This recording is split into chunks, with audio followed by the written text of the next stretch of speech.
K to the E to the K. Nah, nah, nah. K. Boss, if you see every time I want to do. Don't be seeing the time when you got to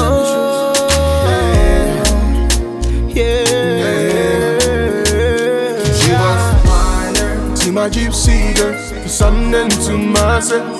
She wants wider. Keep me money on my place. She looking on my eye order. She wants wider. Keep me moving so quick. You never see her coming. She wants to wander. She on me head one. Yeah. Not so they say. Hey everybody, it's Joyce here from Black Hair Compass, and I'm coming to you guys with my 8-month lock update.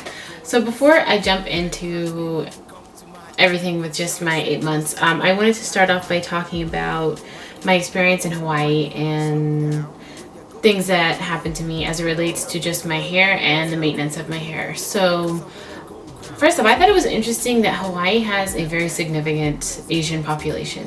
And of that Asian population, the majority of them are Japanese. So that was kind of cool. And most of these people are coming directly from Japan. So they were looking at me and my hair. And for many of them, I'm assuming it was the first time they were seeing someone with locks. And I could tell they were very, very curious by what they were seeing. I didn't have too many people come up to me and say anything, but of the people that did, all of them had really positive things to say. They thought that my hair was beautiful, and they had a lot of questions on how you make locks. So it was interesting trying to have that conversation with people who really had no context to understand what I was explaining to them. You know, they were trying to ask me, like, you know, how do they just grow like that on their own? And I had to know, like, I interlocked them, and it's really weird to kind of explain interlocking to someone who has no context to understand it. So that was interesting. But anyway, that was just kind of cool. You know, them seeing my hair for the first time and having really positive things to say. They all thought that my hair looked beautiful, and they were just really curious about it. The other thing that I wanted to talk about is water only washing and a beach vacation. So I'll start out with my takeaway suggestion, and that is if you're going on a beach vacation for like a couple of days, several days, I would suggest that you go to the beach, water rinse your hair after every, you know, beach outing, and then at the end of your trip, do a really good deep cleaning with some sort of soap or shampoo. Because what I found is that the water rinsing was, for the most part, enough to remove the salt water from my hair, and my hair did not feel dry. My scalp was not itchy, so I really had no reason to use the soap. But I also found that depending on the beach that I went to, my hair would react differently. So I would go to the beach on one side of the island and it felt totally normal, and then I went on the other side of the island and got in the water, and sometimes when I would touch my hair, it would be like for just a moment. Like if I wasn't paying attention, I wouldn't have even noticed it, but for a moment my hair would kind of like stick to my palms and then it would release. So there was something on my hair that that was a little bit weird. So I went ahead and I used soap to wash it, and I would suggest that you do the same. But if everything is just kind of like normal, your hair's not feeling dry, your scalp is not itchy, just water rinse your hair throughout your beach vacation, and then at the end of your trip, use some sort of soap or shampoo. Because what I did find is that while my hair felt normal, my hair really retained the smell of the ocean water, which actually didn't bother me. That was actually kind of cool. It smelled good to me. But I don't think that you would want ocean water to just be in your hair for forever. You'd want to wash something like that out. And so piggybacking off of that, so while I was there, while I was in Hawaii, I actually ended up washing my hair every single day with soap.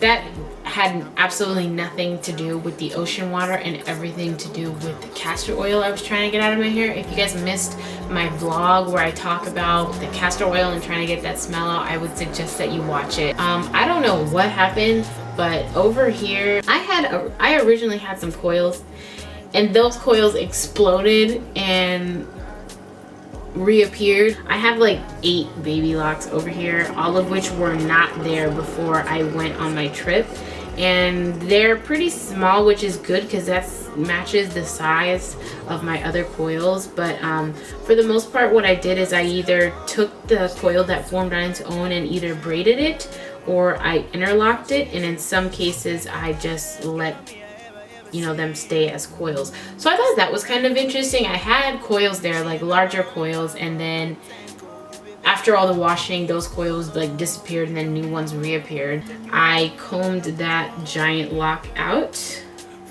and I now have let's see if I can do it. I now have 4 individual locks, which is actually what was there originally. The reason why that lock was so huge, but I was like, I'm gonna leave it because I might actually prefer a larger lock, so I'm gonna let it form and then see if that's really what I want. But 8 months later, I still didn't want big locks, so I went ahead and combed it out. And that experience taught me that should I ever decide that locks is just not for me anymore, I will not be combing them out, because it took 45 minutes to comb out that lock, and my hair is not even fully locked yet. Like, I don't have mature locks. It took 45 minutes to comb that out, and I lost a lot of hair, and not all of it was shed hair. Some of it was hair that was just getting broken because I don't know if I was being patient enough, I was using the wrong tool, I don't know. But a lot of hair, I lost a lot of hair and broke a lot of hair in that process, and I was like, I'm not going to. And then aside from that, the only thing I noticed is, I mean, you could probably tell I just recently did a retwist on my hair.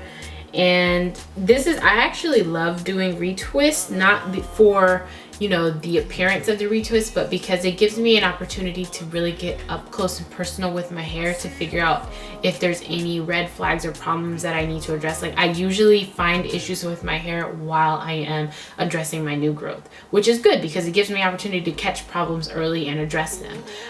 For the most part, I have no issues with my locks, but I do have 2 spots on my scalp where the parts cannot be found. Like, they just cannot be found. I have 3 locks that are kind of like really, they're all right next door to each other, and I cannot find my scalp.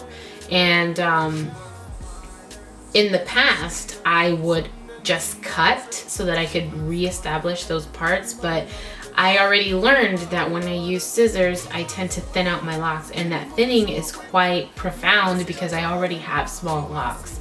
So I was like, well, I don't think I'm gonna do that. Another option I could do is just leave it alone and let it do what it's doing, because if I leave it alone, those roots will kind of stay intertwined, but as long as I keep the locks themselves separated, they will not grow together. Like, their roots might be kind of mangled together, but they won't grow together as long as I keep them separated. So I may just continue to do that, just let the roots kind of like stay where they are, but just keep the locks separated. And the reason I'm thinking that is because eventually those hairs have to shed. Eventually those hairs are going to detach from my scalp, and I may have an opportunity to reestablish a part as that is happening. But I'll keep you guys updated on that. I'm thinking the whole, like, because at first I was like, how is this even possible? Because my other locks have maintained their parts phenomenally. So I'm like, how did this even happen? And I'm thinking that what happened is, while I was interlocking, sometimes like in the back, and this is probably a spot where I just couldn't really see or feel exactly where things were, and I may have accidentally interlocked some strands together, and now those strands are kind of like, overlapping each other. So I think that is probably what caused it, is me interlocking incorrectly because I couldn't see. So I might just give it some time to work itself out. But for the most part, like, my hair is doing really well. Like I said, it's during my retwists that I do every 6 weeks that I'm able to really get acquainted with my hair and see what's going on.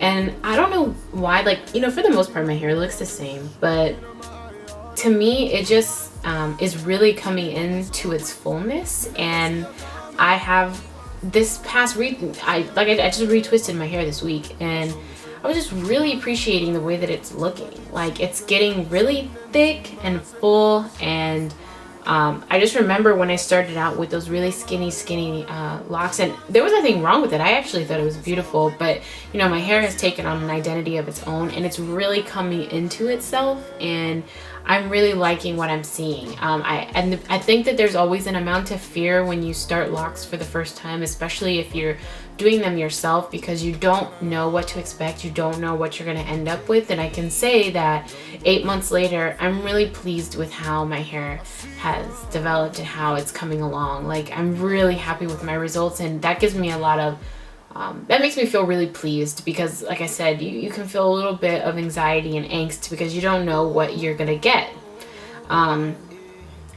I started out my lock journey really wanting Sisterlocks, and every now and then, you know, I'll see someone with Sisterlocks and I might have a little bit of lock envy, because I love Sisterlocks. Like, that's what made me even consider having locks in the first place, was because I saw Sisterlocks and I was like, that's beautiful, I want that. But once I started researching the price and how much it would cost to install locks on hair that is as long as mine, and how much it would cost to maintain it, I was like, okay, a professional is not an option for me. So I was like, well, let me think about doing it myself. And I'm like, ultimately, I could not see myself trying to maintain Sisterlocks myself, because I just don't have the patience. I don't like interlocking. I have around 250 locks, and interlocking that many is a pain in the neck. Imagine me having to interlock 400 locks or more. So I think I made the right decision. Even though I think Sisterlocks are beautiful and that's initially what I wanted, I think what I ended up with is kind of